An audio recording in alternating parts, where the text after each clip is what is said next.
USDJP. Tapos yung mga Amerikano tulog pa, mga Europeans tulog pa. Tayo nakapag-trade na. Pag open ang European market, tayo nakapag-trade pa rin. Tapos pag open ang US market, tayo, mga retail traders, tayo naman dito sa Philippines, puro retail traders lang. Nakapag-trade pa rin hanggang doon sa kalakasan ng market, yung 12 o'clock. So ito, Euro USD, mabagal naman yan. So pwede mo yung i-trade kahit na, kunyari, yan, 0.10 lang.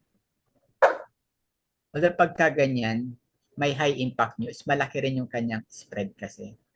Kaya minsan mahirap ding manalo. Kaya mas maganda talaga palipasin ninyo. Tapos yung kalakasan kasi ng US market hanggang 12 o'clock lang sa atin. Na after ng 12 o'clock, kung mapapansin niyo, kadalasan nagre-ranging na lang si yung tinitrade natin. Nagre-ranging na lang yung market. Yan. So, ganun lang. Pagka mag-scalp, pagka medyo mabagal na siya. Ito medyo mabagal na siya eh.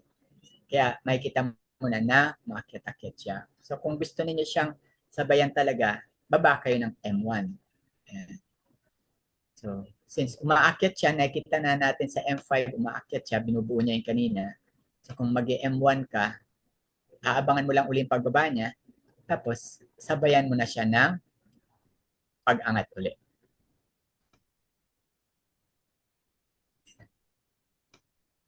So, kaya sa akin, ang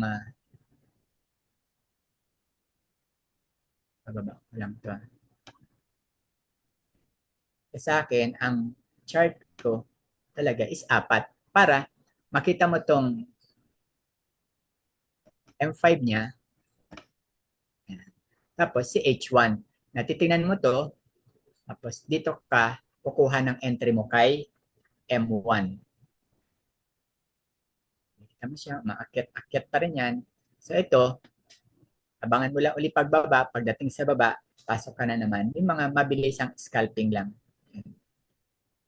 At yung ganyan lang. Malit lang lot size. Huwag niyo munang lakihan.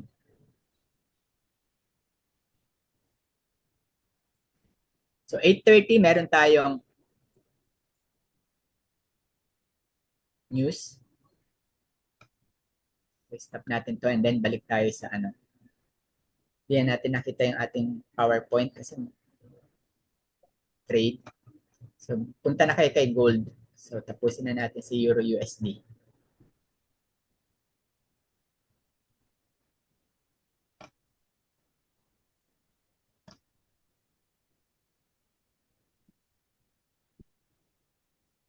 Out na natin to.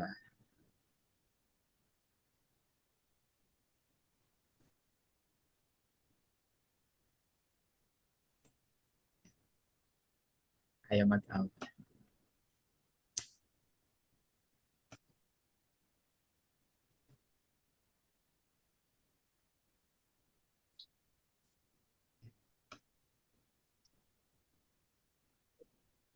So ang bias natin is, sige, check muna natin yung news kung ano yung ating bias. Pero si gold kasi ngayon, talagang paakyat siya.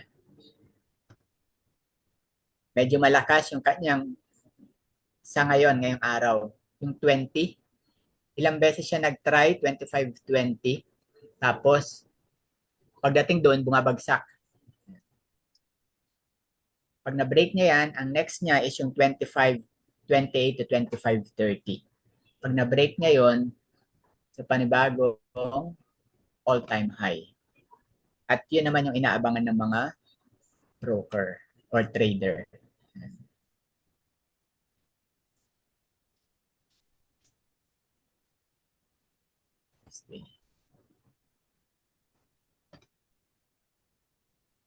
Yan, so 2 minutes na lang pala. So si PPI, same. Jobless claims. Nagsishare ka, coach, ng ano, screen? Wala, hindi nakalabas. Hindi po.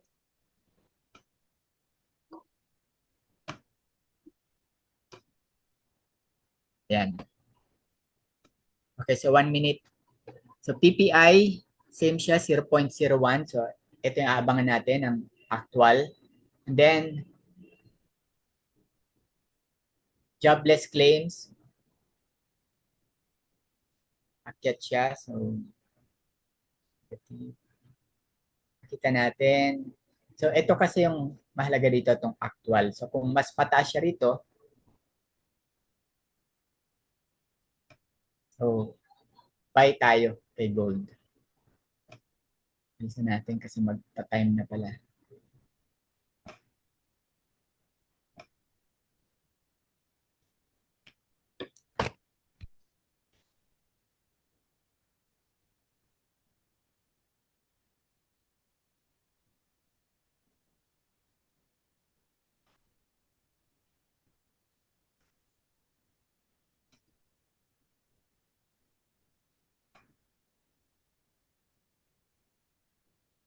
So, nasa baba si gold.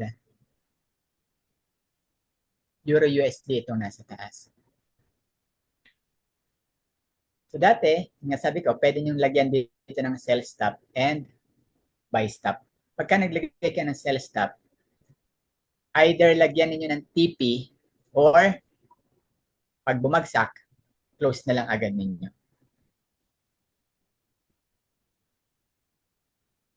So, 1 minute.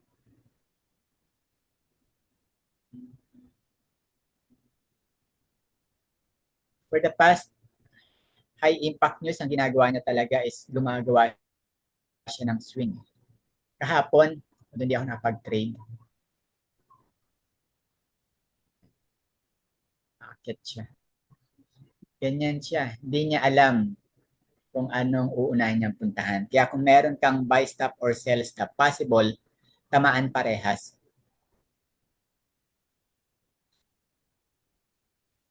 So, hindi tayo nag-place ng order, palipasin na lang natin.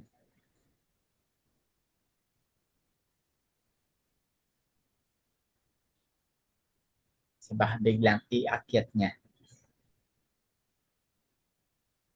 So coach, anong ma-advise mo sa mga newbies? Mag-trade sila ng news or after na ma-release yung news?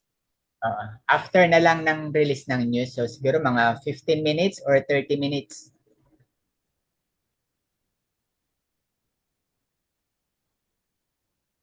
So ito, nakita niyo, mas malaki pa yung ginalaw kay Euro USD kaysa kay gold. Yung 1 minute niya. Yan. So, kaya kahit na minsan may mga magbato sa atin ng signal, tapos ngayon alam natin na meron paparating na news, so wag muna nating sundan. Pagkalipas ng mga 15 or 30 minutes, check natin yung signal kung valid pa. Tapos, tsaka natin pasukan. Pero kung kaya na natin i-analyze yun based sa fundamentals and then technicals, so, pasukin natin ang trade.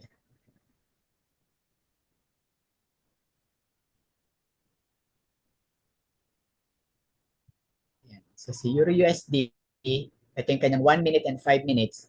So, kung makikita nyo, halos parehas talaga siya nung kay gold. Yung 1 minute niya and 5 minutes niya. Dito nga, mas malaki pa yung ginagalaw niya. Pero kung mapapansin niyo, pag nag-trade kayo ng 1 lot kay gold, mag-trade kayo ng 1 lot kay Euro USD, mas malaki pa rin kikitain nyo kay gold. Kaya mas marami nagtitrade kay gold kasi mas mabilis kumita. Kaya lang, mas mabilis ding makasunog. Kaya personal advice sa mga baguhan, so kung magtitrade kayo ng gold, so liitan lang ninyo ang inyong lot size. Tapos, kung gusto niyo talaga mag-aral ng Forex, try niyo to, si Euro USD or USD JPY. USD JPY for the past few days or weeks, meron siyang pattern, downtrend. Yan. Downtrend siya kasi itong si gold is nag-uptrend. Hindi siya masyadong gumagalaw. Ayaw nga niyang gumalaw. Kasi nagyayari yan minsan kapag ka maraming high impact news, tapos parang neutral yung galaw niya. Kung i-score natin kung ilan yung negative sa kanya, ilan yung positive. So kaya sabi ko, mas maganda yung oras natin dito sa Philippines pagdating sa trading kasi sa umaga pa lang, pwede mo nang i-check lahat ng mga news. Kung alin yung mga news and alin yung possible result and alin yung possible na magandang gawin niya.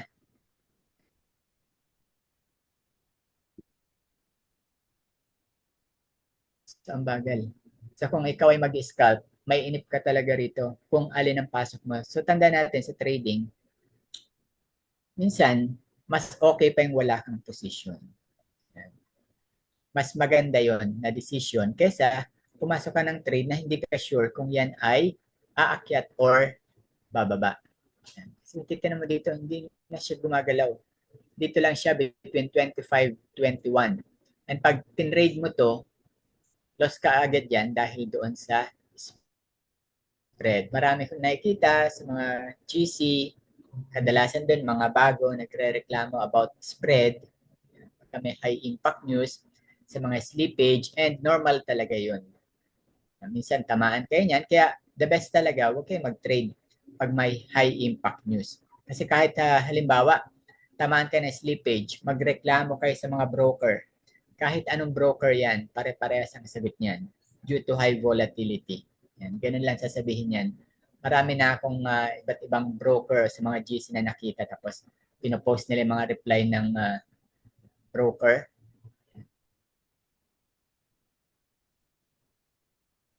Ayan. So up to. Nakabay ako, coach. Tama. Up siya. Buy na siya. Kaya lang yan nga, hindi nga siya makalipad talaga ng dire-diretso. Pero umakit na siya. From 25-21, now 25-24 na. Pwede niya sabayan ng buy. Nakabay Pwede ako niyo po sa sabayan ngayon or 2520. mag-hire na Nakabay ako pullback. sa 520. And, minsan kasi mahirap maghabol din. So, kaya maganda na inaabangan sa pullback. So, ang ginagawa ko minsan, bawa, mag 0.01 ka, tapos abangan mo yung pullback. Pagdating ng pullback, ayan, pullback siya. Doon mo uli, pasukan. Dito ka mag-aabang sa M1.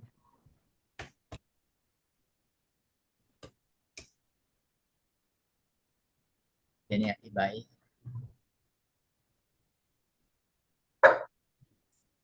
Ang tagal. Kanina pa pinrest. Tsaka lang pumasok. 25-28 ang TP.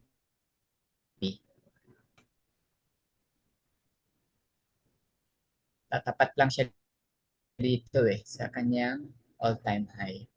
So pagka halimbawa, ganyan, naglagay kayo. Nilagay ng TP, pwede. Kaya lang ito, tatamaan talaga to. Kasi masyadong volatile ngayon. Gamitan ninyo ng trailing stop. Automatic siya yung maglalagay ng SL ninyo. Kaya lang, sabi ko nga, tatamaan to si volatile ngayon. H1. So, nandyan na siya. 30.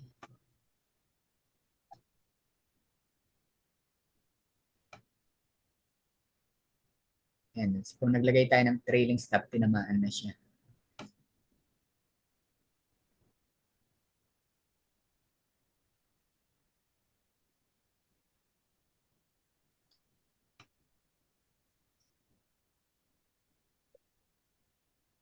So ito, itong si Euro USD, parang basis nyo lang din yan. Nakita nyo na, yan, umakit siya. Every time na bumababa dito kay M1, kung talagang confident ka doon sa iyong analysis, yan ay aakyat. Doon ka pwedeng magdagdag ng iyong posisyon. Pero sa atin, sa mga baguhan, mas okay na yung isa lang. Pagka ganyan, lagyan ninyo ng TP. Pagka nag-spike, mas maganda yan na meron kang TP. Kasi minsan pinipitik niya yan. Tapos biglang bababa siya. Kasi yung TP natin na yan, nandiyan siya sa taas, yan din naman ang inaabangan ng mga seller. Yan. Kaya, yung taas na yan, kay H1 kita na siya dito. H4 para mas ayan, mas kita siya, mas marami. Ito na, yung range na yan na yung tinatawag na order block ng mga seller. Kaya yan din yung dahilan na pagdating dito, bumabagsak.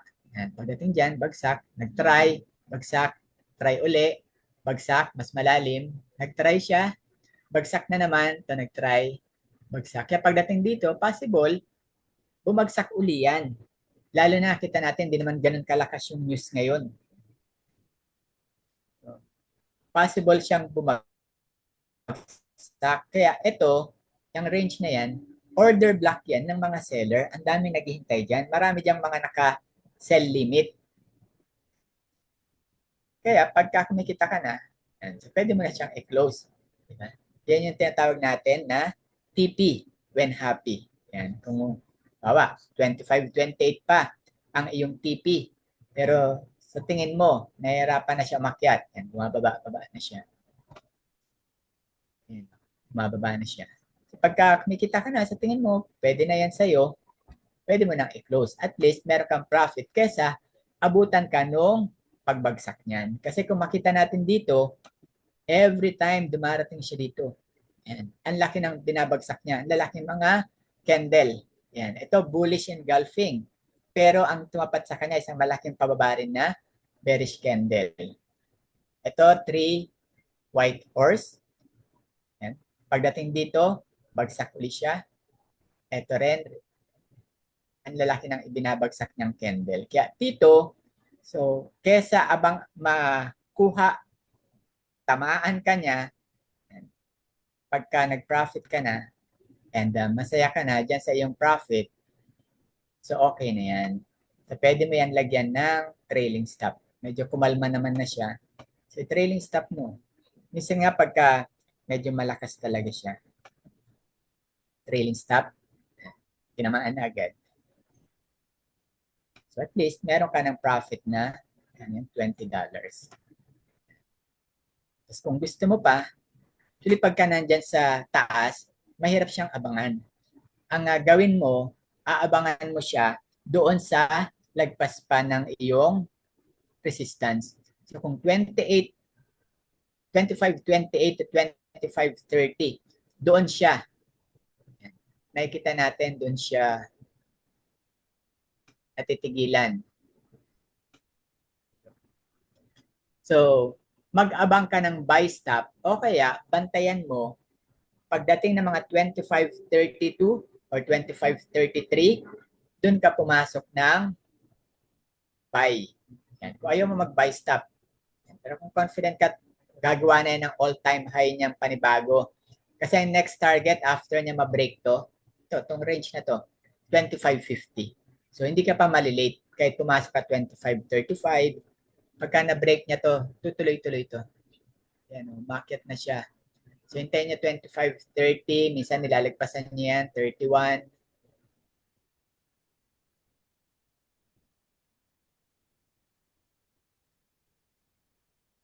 So, 25.30.69. Mga 32 yung safe.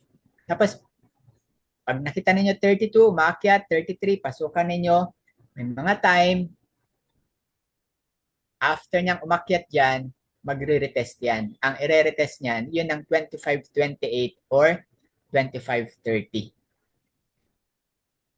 Kaya yung mga naka-subscribe, kanina may nakita ko, merong signal na pagdating dito ay sell. 25.27.3. Meron pala siyang message na activated na. So, ibig sabihin, yung mga sumabay sa signal, pumasok na ng sell, kasi gagawin mo, sell limit eh. So, pasok na yan ng sell, kaya tinutulak na yan pababa. And tayo, yung mga nag-close na, nag-TP na, ibababa na siya. Kasi once na ito ay trading. So, yung buy mo, pag kinlose mo siya, in effect, para kang nag-sell. And sa mga scalper, mahalaga din sa atin yung mga candlestick. Although sa M1, hindi siya masyado. So, tignan natin kay M5. Pag ito matapos to na bearish reversal, itong candle na to, magsisell yan. So, nahihirapan siyang umakyat kasi may mga na-activate na sell limit, may mga nag-TP, may mga nagsara ng position na buy. Yan. Kaya possible talaga ito ay bumaba. So, pagbaba niya, tignan natin mga 2 or 3 candles kung siya ay tutuloy pababa, pero kung hindi, pwede niyo uling sabayan ng buy. Actually ngayon, medyo, although malaki ang range niya, kung titignan natin,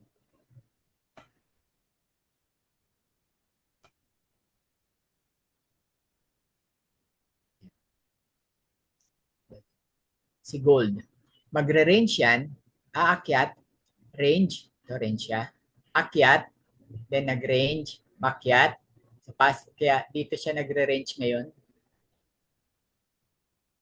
24.70, 25.30, yan. Pero most likely, lalo na nga pagka yung interest rate is a favor sa atin, aakyat din yan. So kung kayo ay mga risky traders, pwede nyo pang sabayan ng buy kasi medyo malakas si buy ngayon. Pero ito, nakikita nga natin sa M5, M1, wag muna. Mahalaga yung patience. Ito, kung nagkakaroon na siya dito ng mga reversal, so possible itong bumagsak. So pagka ganyan bumabagsak, ito nakalagay natin is Bollinger Band. Pabagsak siya. So pwede ninyong abangan uli sa baba para kayo ay makapag-buy.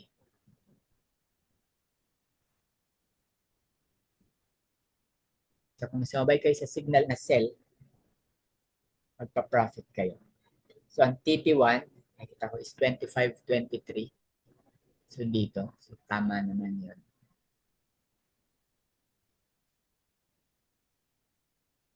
So tatry uli niya. Pagdating dyan, kung yan ay tutuloy, so hintayin na lang natin yung retest ng 25.30.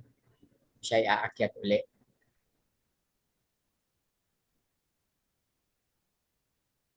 Pero signal, pagka na-break niya yan, malayo pala yung SL. Tinitingnan ang signal, 25.39. Yan, so na-break niya. So mas malakas si buy.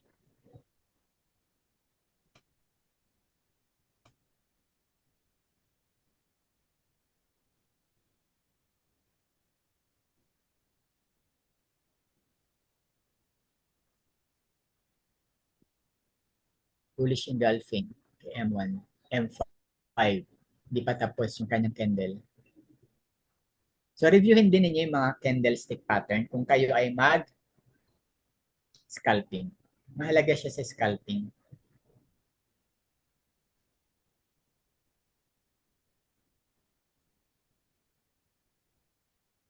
Kung ito ay pumasok, pasok tayo ng sell. Pero kung ito mare-reject yan dito, yun na yung kanyang retest and then akyat siya. Diba, nakikita nyo dito kay Euro USD, parehong-pareho siya. Kaya pwede mong i-trade yan ng parehas. Kaya nga kung halimbawa ito, tinrade mo to ng sell, talo ka. Dito ka bumawi, mag-buy ka dito.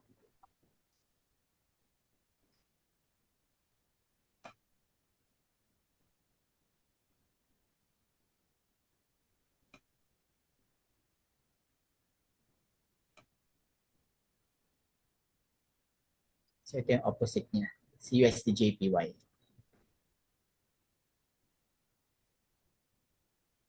Hintayin nyo ito. So ito yung retest niya. Kung ito, mare-reject at aakyat, pasok ng buy. TP, huwag nyo sagarin 25.40 kahit 25.39. Pero kung yan ay papasok, matapos to na bearish candle, sell yan.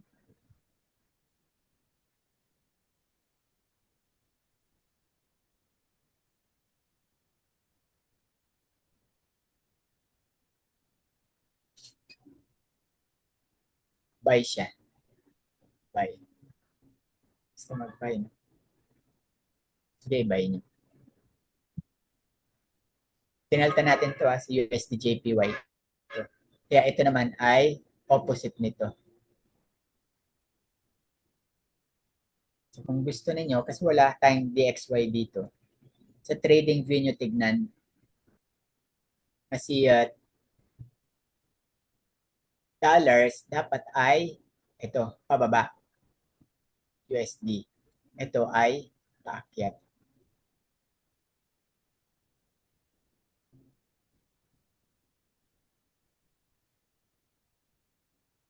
Tagal matapos itong 5 minutes candle.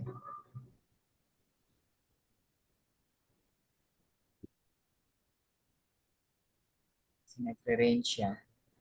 Patapusin natin kung siya ba ay aakyat or bababa. Ayun nga, kung kayo naman is hindi nag-trade, okay lang yan, palipasin ninyo hanggang 9 o'clock. So,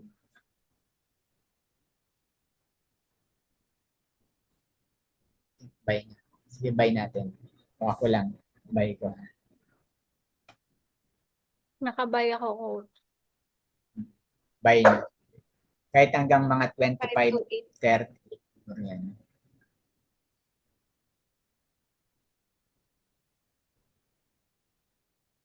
Kung 25, 35 pala yung entry.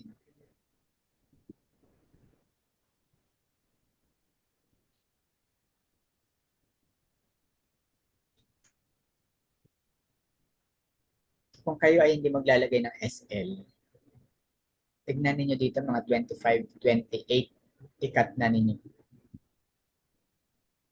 Dito. Kasi ito, napakaraming dapat pag-aralan sa trading. At sa mga bago, huwag yung pag-aralan muna lahat ng sabay-sabay. Maraming iba na bago pa lang, gusto na mag-aral ng mga advanced sequential trading, Elliott wave, napakarami nun. Hirap pasukan. And then yung ICT. Kay ICT, so possible niya balikan ang ilan dyan na tinatawag na fair value gap. So minsan para hindi kayo mahirapan maghanap kung nasan yung fair value gap, punta kayo sa trading view. Tapos sa trading view,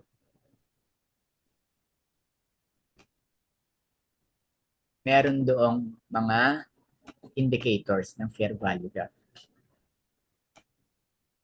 So lagyan ko muna to tapos lipat tayo.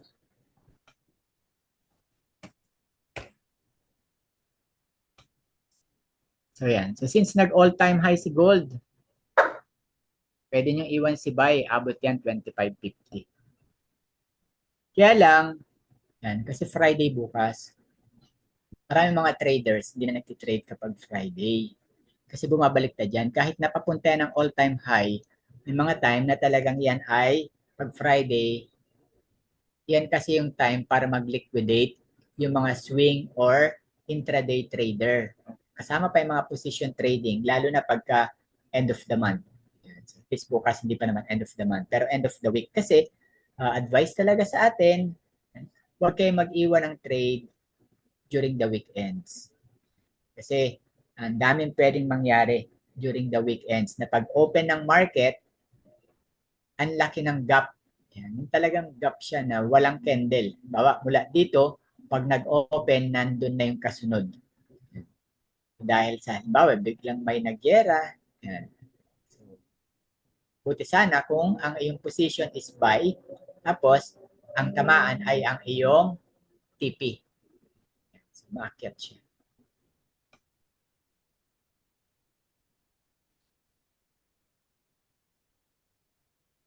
Mabagal na. So kapag ganito na nagtitrade, minsan mabagal tayo mag-trade pero kapag isang solo natin, mabilis ang ating trade. So, hindi na natin natapos yung ating pundan. So, susunod siguro, mas maaga. Agahan natin para mapag-aralan natin yung fundamentals.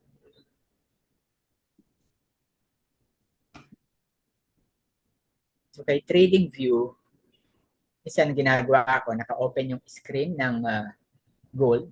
Tapos ang naka-open dito is US dollars. So actually sa MT4 natin, pwede na kayo dun mag-analyze.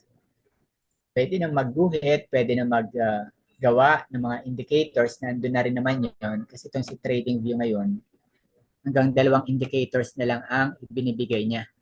Kaya kung sanay kayo na gumamit ng mga indicators, kailangan nyo magbayad. Pero indicators naman normally, makita nyo din sa chart ko kanina, ano lang siya, yung Bollinger Band or EMA doon sa chart. Yan yung ginagamit ko. Tapos wala nang special settings. Kung ano na yung standard doon, kasi pang scalping yun na mismong ginagamit ko. Tapos kung EMA, isa lang. Yung pang scalping lang na EMA. Tapos kung may mga time na gusto ko mag-position, yung ginagawa ko is yung 20, tapos 50, and then 100. Yan. So, ito si gold. Yan. So, mayroon diyang FVG imbalance zones na sinasabi na niya kung saan yung mga possible na babalikan niya kung kayo ay gumagamit ng FVG. Ito yung tawag. Baba tayo sa 1 hour.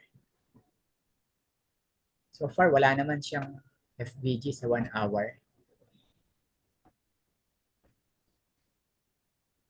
Or hindi pa kasi tapos. Pero kung yung 1 hour niya is mag-open dito, sa taas nitong candle na to, so malayo yung kanyang possible na balikan.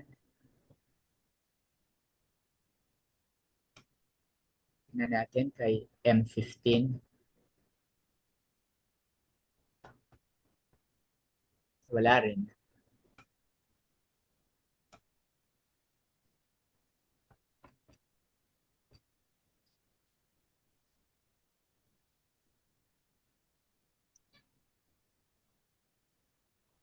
So, dito.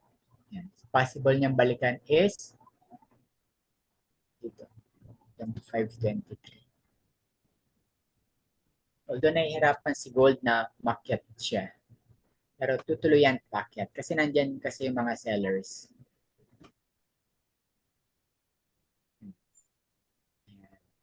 So, dito kay M5, marami siyang FVG. So, ito, yan, pinakamababa, ito, 25.16. Pero siguro dito yan, mga 25.22. Kung yan ay bababa. And ito, normal yan. Yan, yung mga pagbaba. Kaya nga kung hindi tayo nagmamadali kanina, ito dapat yung ating aabangan. Yung pagbaba niyan.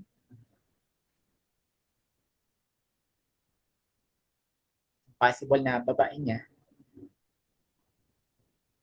25.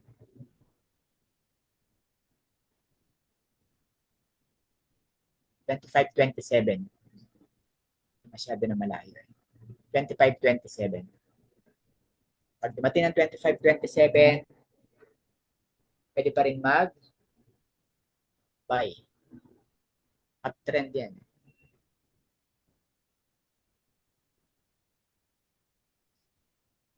So, ito lang ginagamit.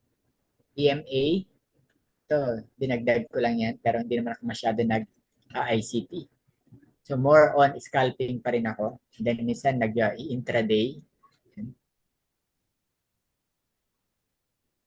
And then, dito lang sa trading view maganda si MACD.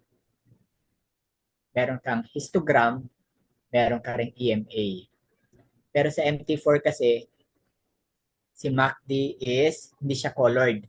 So dito makikita mo, yan, bullish siya, malakas pa ang kanyang pagiging bullish. Yan, yung mga dark green.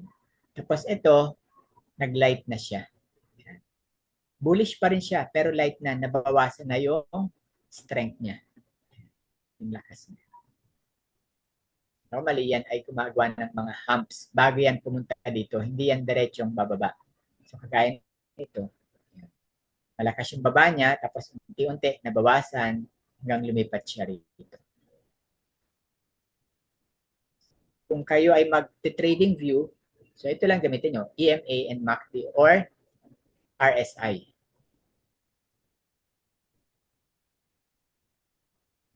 Magre-retest na siya. So hintayin ninyo ito matapos, tapos pasukan nyo uli ng buy.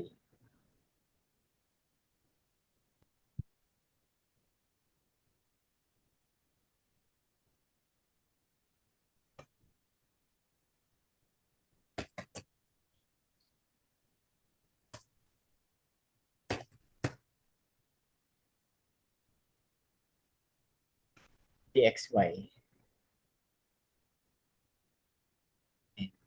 So si DXY, siya ay downtrend talaga. Since downtrend to, kaya si gold ay uptrend. So nakikita niyo 5 minutes nito, 5 minutes. Bumababa siya.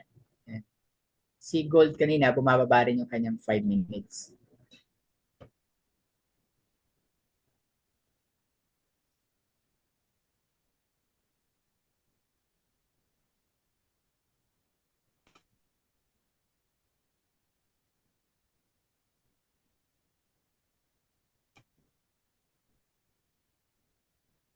Kayo ay mag-stop ng inyong trade, possible i-stop na ninyo siya ng 25-27, pero so, kung nag-0.01 lang naman kayo, so kaya nyo yan na i-tolerate.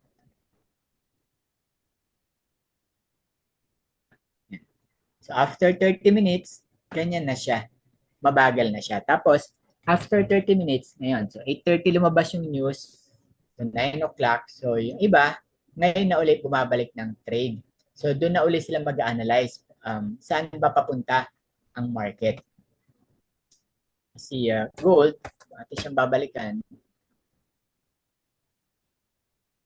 makikita natin na siya ay uptrend talaga. Although bumababa siya rito, pero every time mag-analyze tayo ng market, lagi niyong uunahin is ang daily. Kahit na kayo ay mag-scalping. Kasi diyan natin magagawa yung sinasabi na do not trade against the trend or the trade or the trend is your friend. So dapat,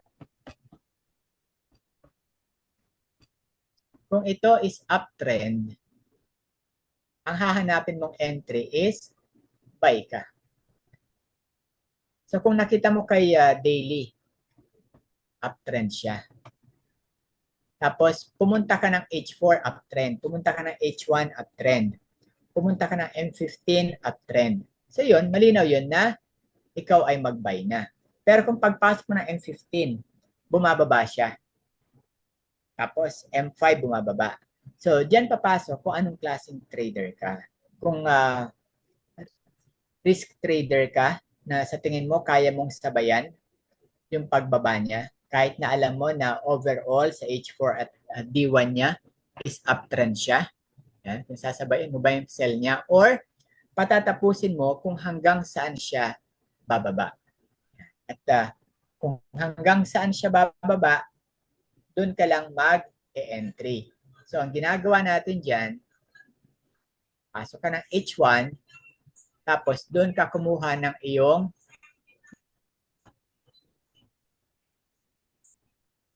okay. Ang pinakamadali, so karamihan naman sa inyo may idea na sa trading, is itong si EMA.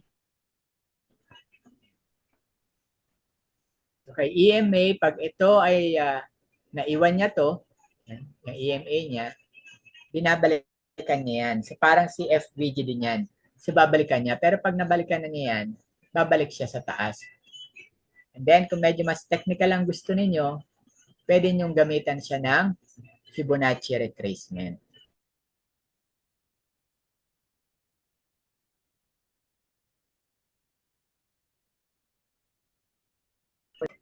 Tapos i-akyat niyo dyan para lang makita niyo kung hanggang saan siya possible na bababa.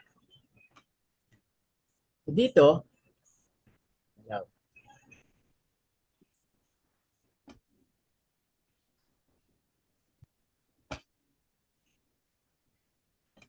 So, sakto lang naman yung kanyang binabaan. Hanggang dito. Kaya pagdating dyan, ba't ba siya 25, 23? Kasi minsan, sa trading view, tapos pagtingin ninyo sa chart ninyo, iba yung price. Ayan. Kaya mas maganda na ito ay tignan na lang ninyo doon sa inyong chart mismo. So meron din namang trading, meron din namang Fibonacci doon. So ito, possible pa niyang babain. Hanggang dito, possible pa niya to. Nasa H1 tayo. Ito, 50% possible pa yan. Pag ito nandito na, yan, reversal na siya. So, matagal bago mo masabi na siya ay reversal. Kaya nga, dito kay gold, mahalaga yung proper lot sizing. Kasi, yung mga pagkakataon na uptrend siya, tama ka, kaya lang, pagka nagkaroon ng retracement, tinatamaan yung SL natin or worst, yung iba, na-stop out pa, nagko-call margin. Pero ito, maganda naman yung movement ni gold kahit kay H1. Makita natin na uptrend talaga siya. So kahit ito ay gawan mo ng Elliott wave, uptrend pa rin siya. So yung iba siguro na bago sa inyong pandinig, minsan pagka mas mahaba yung time. Dati kasi 6 o'clock tayo nag-start eh. So nakakapag-aral muna talaga bago tayo makapag-trade. Ngayon pumasok agad yung high impact news kasi. Sa Elliott wave, meron siyang mga wave. 1, 2. Ayan. So ito yung dapat makuha. Yung 2 to 3. Plus 4.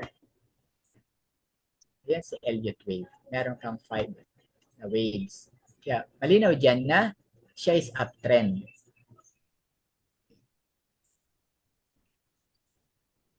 Siguro next time, itong mga indicators na to, isa-isahin din natin. Although ito, hindi ko rin naman ito masyadong ginagamit.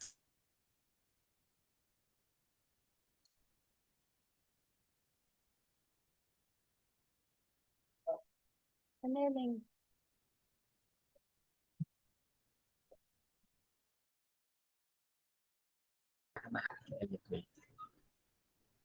Kaya nga, sa mga newbies, ang pinaka-advice lang is kung meron kayong mga signal na natatanggap, check din ninyo muna ang inyong signal. So yung proper timing din, nandiyan. Hindi porket may signal is pwede na ninyong pasukan. Kahit na magaling na trader, nagkakamali. Yan. So nasa atin pa rin lagi yan. So huwag ninyong kalimutan ngayon, may idea kayo about fundamentals. So sa fundamentals,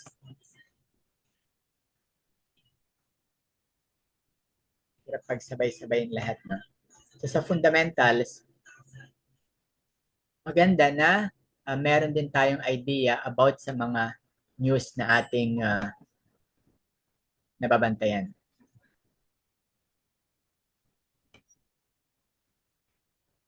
So, bumabalik na uli siya paakyat. So, ang laki ng binaba niya. So, kung naabangan ninyo siya sa baba, mas malaki sana ang inyong profit kung kayo ay nakapagdagdag pa ng position.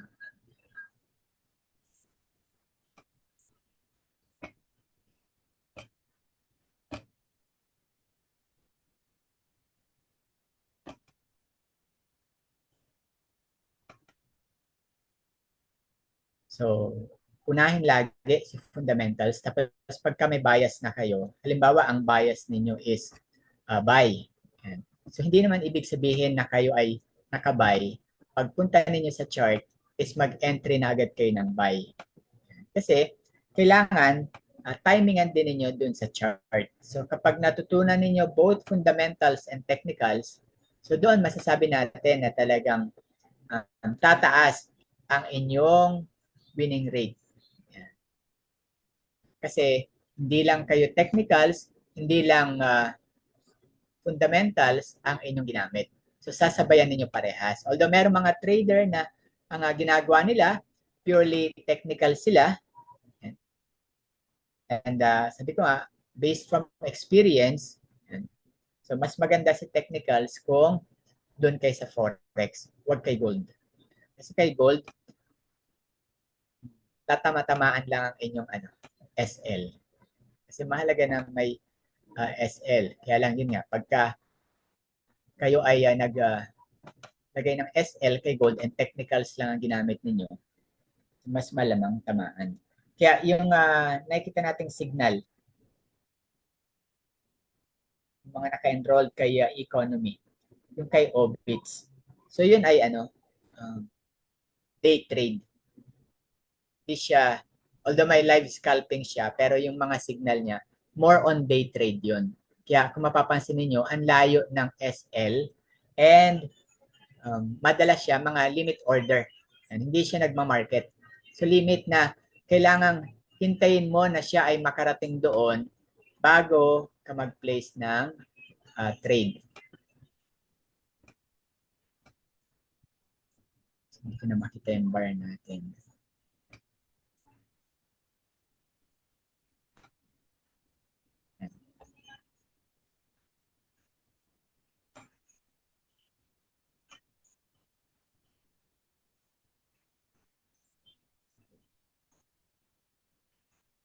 Wait lang ha.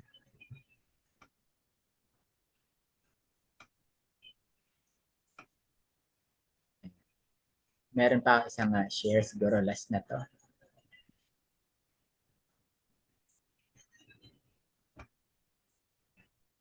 So kung aaralin ninyo ang trading, pagtsagaan din ninyo talagang aralin.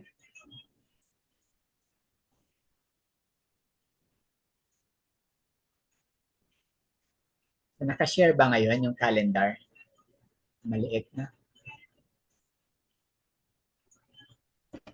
Maliit po.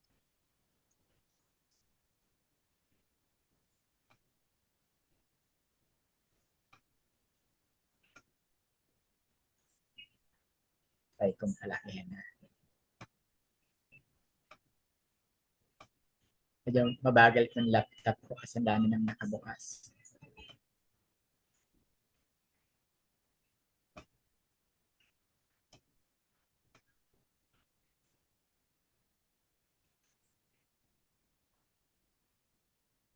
Ayan, so siguro ito makita na.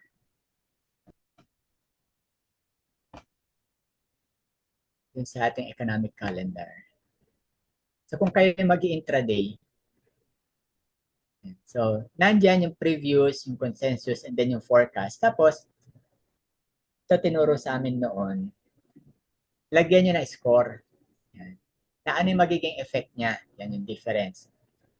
Bearish. Ito, nililipat pa namin sa Excel. Yan. Copy nyo. Yan. Gawan nyo doon. Para alam mo, si Japan, bearish siya dun sa news na ilalabas, -1. Yung next na news kay Japan, bullish siya. So, +1. Then, kay US, mga inflation niya, puro bearish, tapos bullish. Para dito, alam mo na kung paano mo siya ipapares. Kung siya ay, ikaw ay magsisell, kasi bearish to, tapos bullish, sell USD JPY, or ikaw ay magbabay USD JPY. So, alam mo na kung paano gagawin. Tapos, ito yung pinaka-summary niyan. So, meron siyang summary. Pagka natsaga mo siyang gawin, magiging mas madali yan para sa'yo. Every day. So, alam mo kung anong iti-trade mo on that day. So, ano bang nakikita nyo ngayon? Yung Monday, Tuesday, Wednesday. Makyat.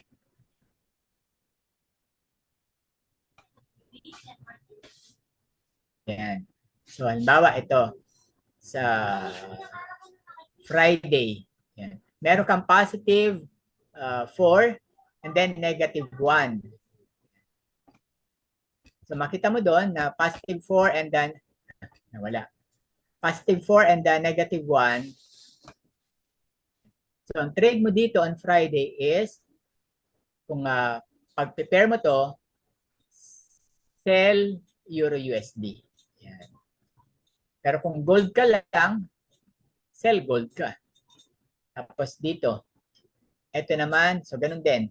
Sell Euro USD kasi meron kang -1 and +1 kay USD. And sa pa. Recap lang natin, mabilisan sa mga fundamentals. Coach, pwede po pa share ulit noon yung nauna. Ayan. So, medyo mas malaki. So yung kanina, yung calendar, so nilagyan natin ng score, may -1, Hindi yan, yung nauna pa dyan. ay yung calendar mismo. So kunin nyo yon sa mga Pwede site po na pa share ulit. I-ano ko lang.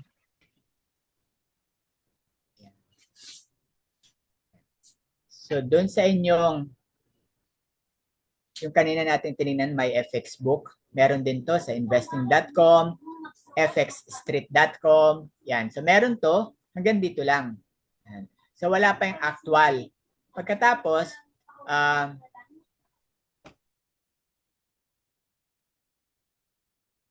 yan. So after nyan, so ito, kayo gagawa nito. Yung bearish, yan, bullish. Ito, sa inyo din to. Yung difference niyan. Tapos ito, yan. So ito na yung mga score. Yung mga score na yan, yan. So yan naman yung ililipat nyo doon. So ito, halimbawa, Wednesday. Yan. Ito, halimbawa, to Thursday. So yan yung mga ilalagay nyo naman doon. So, makuha nyo yan sa ano? Yun nga, may FX book. Yung una nating binuksan kanina, yung economic calendar. Tapos doon nyo rin makikita yung kanyang result.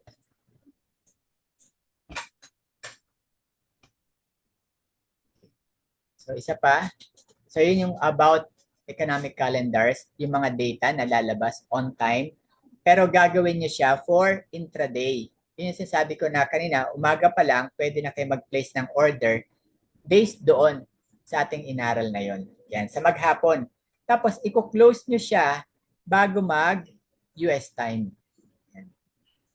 So, para hindi kayo tamaan ng mga swing, ng whipsaw na nakita natin kanina, especially during Euro-USD.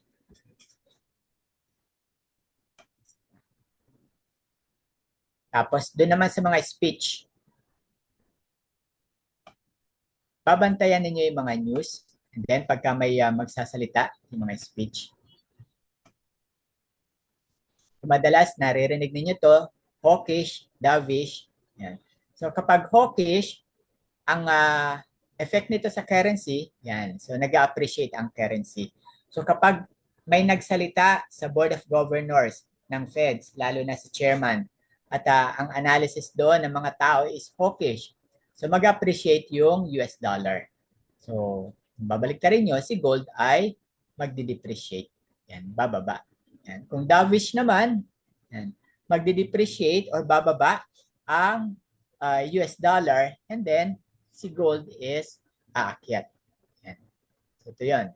Ang mga statement nila pag hawkish. So, minsan, pagka madalas ninyong pinapanood yan, pinapakinggan, binabasa, kahit na walang analysis, yung speech mismo. Yan. So, malalaman ninyo kung ano yung tono ng kanyang boses or yung tone ng kanyang sinasabi. And minsan, pagka halos araw-araw na ninyong pinapanood yan, siguro may nakikita kayong mga reels or sa mga TikTok, yan, yung most expensive greetings, na pagka nagsalita pa lang si Chairman Powell ng good morning, yan. So, depende sa facial expression, sa tono, na nahulaan agad ng mga trader ay medyo bad mood siya. Yan. So, nangyayari agad ay buy gold. Yan. Parang ibig sabihin na masama yung sasabihin nito about currency. Yan. Or magiging dovish na to. Maglalay low na to. Ang kanyang gagawin sa kanilang monetary policy ay mag-loosen or expansionary. O yung economic growth na babanggitin niya is weak sila ngayon. Yan. So, ang effect nito, akyat si gold. Lahat to, akyat si gold. Buy gold ka. Yan. Yan. So, kahapon yung inflation. Yan. Then, ito yung inaabangan ngayon, yung interest rate. So, balita, magkakat sila ng interest rate. Pagpasok pa lang ng taon, ito na yung balita. And ang tagal gawin ni US, kaya umakyat na ng umakyat si gold. At si US ay bumaba na ng bumaba. Kaya nga si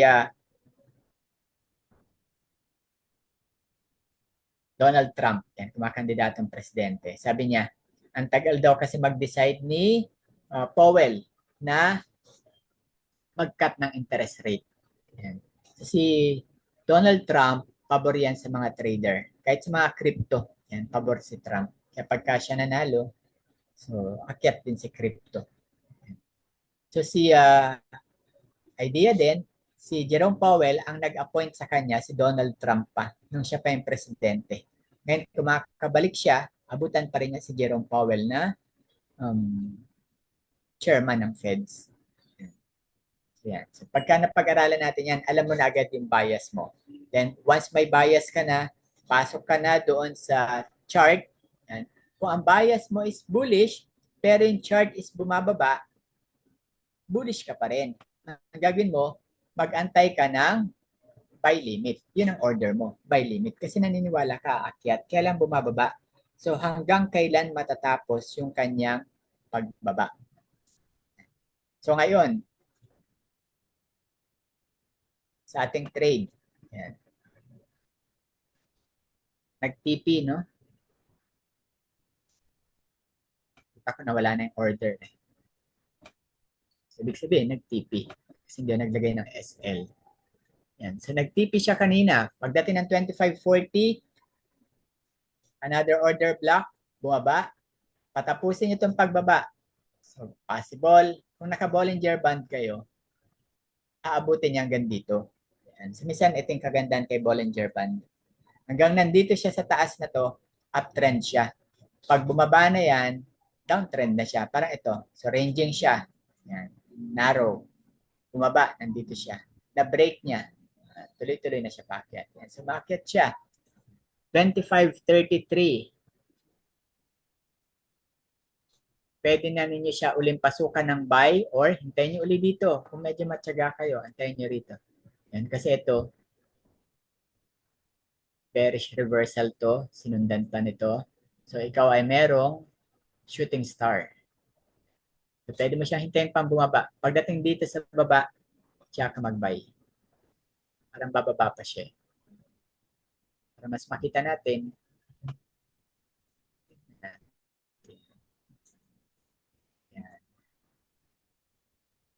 So, ito. Bumababa siya si gold. Si USDJPY, umaakyat. Yan. Opposite siya talaga. So, kung medyo marami kang funds, pwede mo sabayang i-trade. Opposite palagi. Sell ka dito, buy ka dito. Pero ito, huwag ka muna mag-sell. Patapusin mo lang to kasi yan ay another pullback. So, inuunti-unti lang niya. Diba? Inabot na niya si 25.40. Isang lagpas pa, 25.50 na yung kanyang kasunod. Tinamaan pala itong SL. Pero kung kayo ay nag-sell limit, nag-TP1 kanina, inabot din naman yata yung TP1, 25, 23, 20, bago ma-SL. So, abangan nyo to. Pagka ito matapos, pasok ulit kayo ng buy.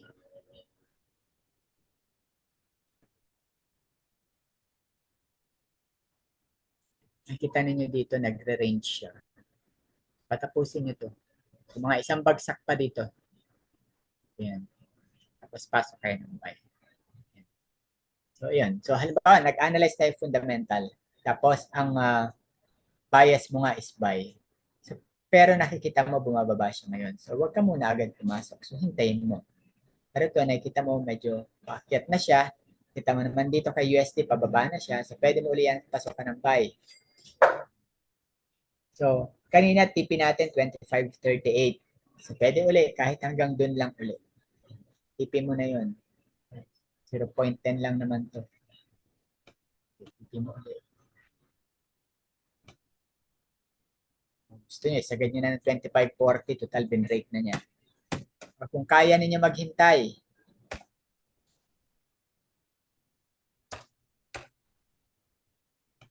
Maglagay kayo ng 0.01. Tapos hintayin nyo hanggang 25.50. Kapag ganyan mga nasa all-time high na, total na break naman niya yan. Nire-retest lang niya. So yun mismo. So kapag nandiyan nasa all-time high na, minsan, gusto mo pa rin kunin kung hanggang saan yung TP1 or TP2 or TP3. Kino-compute yan. May computation yan. Simulan nyo sa pivot point, tapos yung open, low, close nitong candle, sumunod, para makuha ninyo yung R1, R2, R3. Tapos may S1, S2, S3. Tayo, huwag na ninyong computein. Minsan, kung gusto nyo, pwede ko rin namang ituro yun. So, sa school namin, yan, daming math doon. Pero sa atin, hindi na tayo nagmamat. So, meron namang mga calculator. Para makita ninyo yung mga profit ninyo. Minsan, gusto mo nga, itapat mo lang dyan. Makita mo na may profit kang $34. So, ganun lang. Pero kung gusto ninyo matutunan talaga, lahat yan may computation. Pati yung mga nakikita ninyo doon sa inyong, ayan, yung balance, equity, margin, free margin, margin level. So lahat yan ay kinocompute. Pero tayo, so huwag na tayo mag-compute. So, nandyan na yan. Basta ito si margin level, yan ang babantayan ninyo. So kapag ka yan ay bumaba, hanggat maaari sana, huwag niyong pababain ng 1,000. Pag bumaba na ng 1,000, ang bilis na niyan. Makikita mo, nasa 300, 100. Yun na, pagka nag-100 na yan, baga, doon na kayo kabahan. Ang bilis na niyan, abot yan 25 hanggang wala na yan.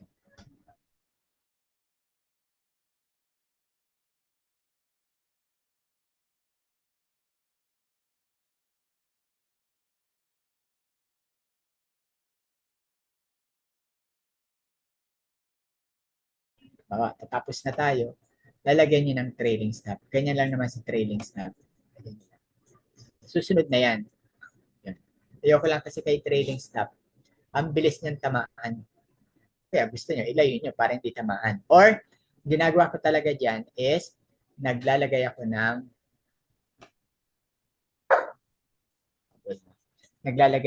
manual na SL. 2537. Okay, sige, hanggang dito na lang muna tayo. So, meron ba kayong question? Gusto niyo magtanong? Hi guys, feel free to ask question kay Coach Jan habang nandito pa po siya. Coach Jan, thank you so much. Naka-profit ako tonight. At ngayon may running profit pa ako. Nakapwesto sa 2,534. Kanina meron ako 2,520. Meron bang mga sumabay? Ayan, may question si Sir Ramil. You can open your mic po. Tapos mag-open cam din para mas maganda para makilala din namin po kayo. Sige, Sir Ramil. Anong question nila? Ano pong relation ng Euro-USD tas nagiging opposite siya sa gold sa chart? Coach Jan. Yan. Si Euro-USD, actually, parehas siya ni gold. Yan. So, ang relation nila, kung mapapansin niyo, ayan, ang kanilang quote is they are quoted against USD. Kaya kung halimbawa, walang news kay Euro, ito si gold, wala naman talagang news kay gold. So kung si USD ay negative, aakyat din to. Kaya nakita natin kanina kay Euro USD, so pareha sila ng galaw. Tingnan natin. Euro USD. So hanggang ngayon, pareha sila ng ginagalaw. Ito si Euro, 1 minute. Ito si Gold, 1 minute. Maakyat siya Makyat. Nung time na ito, may candle, bearish. Ito rin siya. Bumaba, bumaba, ito siya bumaba. Then ngayon, umaakyat. Yan. Umaakyat din siya. So dito, kay M5, mas malinaw, nasa taas sila ng Bollinger Band. Yan. So, uptrend, uptrend. So meron siyang candle na tinatapos ngayon M5 bullish. So ganun din dito kay gold. So parehas sila. Kaya kung gusto mo mag-gold na ayaw mong masyadong malaki ang mawala, mag-Euro USD ka. Ang kakambal talaga ni Euro USD, GBP USD. Magkapatid yan. Kasi si GBP dating galing sa kanila.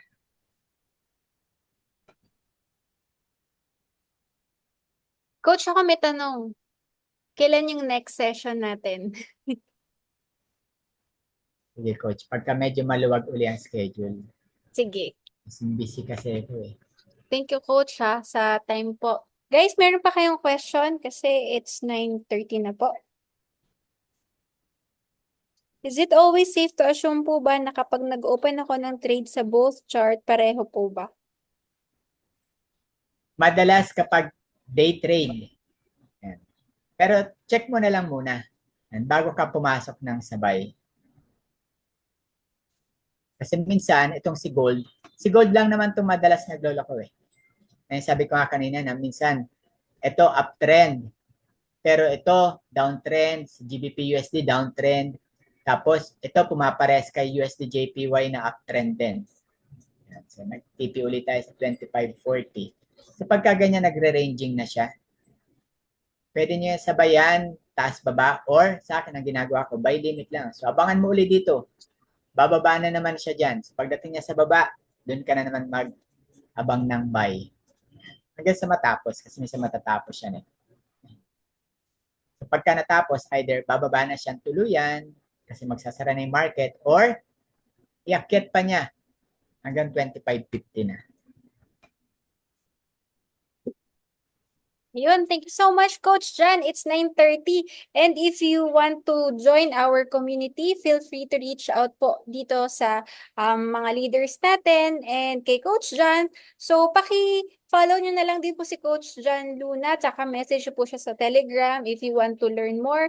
And ayun po, thank you so much. Stay tuned po sa next na mga webinars natin para maka-trade tayo ng sabay-sabay. Thank you so much, Coach Jan. Thank you so much, guys. Good night. Thank you. God bless everyone. Bye. Bye-bye. Thank you po.